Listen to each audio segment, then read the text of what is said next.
બ્રાહ્મણોનું કામ શું? તો બ્રાહ્મણોનું કામ છે કે પ્રભુનું નામ સ્મરણ, પ્રભુનું જે નામ છે એને વિસ્તાર કરવો, પ્રભુ ભક્તિને વિસ્તાર કરવો, પ્રભુના જે કર્મ છે, પ્રભુએ જે કાર્યો કર્યા છે એનો વિસ્તાર કરવો, એ બ્રાહ્મણોનું કામ છે. ક્ષત્રિયોનું કામ શું? કે જે બ્રાહ્મણો પ્રભુનું કાર્ય કરે છે, પ્રભુનું કાર્યને આગળ વધારે છે, એની રક્ષા કરવી, મતલબ ધર્મની રક્ષા કરવી, એ ક્ષત્રિયનું કામ છે. ક્ષત્રિયનું કામ ધર્મની રક્ષા કરવી. એટલે તો ધર્મક્ષેત્ર થયું ને, કુરુક્ષેત્રમાં કીધું બધા ક્ષત્રિયો જ હતા, એટલે તો ધર્મની રક્ષા કરવા માટે ઉભા. હકીકતે ક્ષત્રિયોનું કામ છે ધર્મની રક્ષા કરવી. બ્રાહ્મણોનું કામ છે પ્રભુના નામનો વિસ્તાર કરવો, પ્રભુનું જે કાર્ય કરેલા છે ગુણગાનને આગળ વધારવા. આ બ્રાહ્મણોનું કામ છે. આ કર્મકાંડમાં ખાલી મંત્રો એમને નથી બોલાતા, એ પ્રભુનું જ નામ છે, એ પ્રભુને બધું એમાં બતાવવામાં આવેલું છે, એટલા માટે આગળ આવે છે. પણ બ્રાહ્મણ અને ક્ષત્રિય એક ધર્મની રક્ષા કરે, એક ધર્મનો પ્રચાર કરે, તો હવે એને ઘર હલાવવા માટે કંઈક તો જોઈએ ને, આજીવિકા તો જોઈએ ને.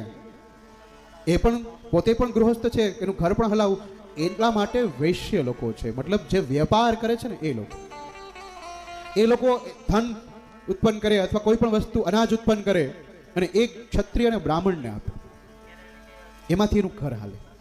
મતલબ બધાનું પોષણ કરવું, બધાને અન્ન પૂરું પાડવું, બધાનું ધન પ્રાપ્ત પૂરું પાડવું, એ કામ વૈશ્યનું છે.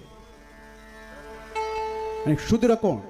તો હું અને મારા સદગુરુદેવ પણ એવું કહે કે શુદ્ર એટલે એક જ લાઈનમાં સમજો કે જેને પ્રભુ ભક્તિમાં કોઈ પણ જાતનો ભાવ કે રસ નથી, એક શુદ્ર છે. કોઈ જ્ઞાતિ વિશે વાત જ નથી. આપણે એમ કહીએ નાસ્તિક, એ શુદ્ર કોઈ જાતિ વિશે વાત જ નથી. બાકી વિચાર કરો, એવું કહેવામાં આવ્યું કે ભગવાનના પગમાંથી ઉત્પન્ન થયા છે. હવે આખો ભાર કોના ઉપર આવે? આપણા શરીરનો ભાર કોના ઉપર આવે? પગ ઉપર ને. તો સમજો એની જવાબદારી કેવડી મોટી છે. આખા શરીરનો ભાર એ ઉપાડે, મતલબ જે પગમાંથી ઉત્પન્ન થયા છે એની જવાબદારી સૌથી મોટી છે. એને આખા શરીરનો બધાનો ભાર ઉપાડવો પડે, બધાને સંભાળવા પડે.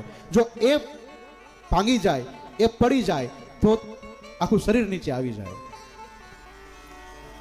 એટલા માટે જ આ વર્ણ વ્યવસ્થા બનાવવામાં આવેલી છે. વર્ણ વ્યવસ્થા હજી પણ કોઈ જાતિ વિષયક નથી. ઘણા બધા એવા ઋષિ મુનિઓ હશે જે બ્રહ્મને પ્રાપ્ત કર્યા છે. વિશ્વામિત્ર કોણ છે? એ બધા બ્રહ્મને પ્રાપ્ત કર્યા ને.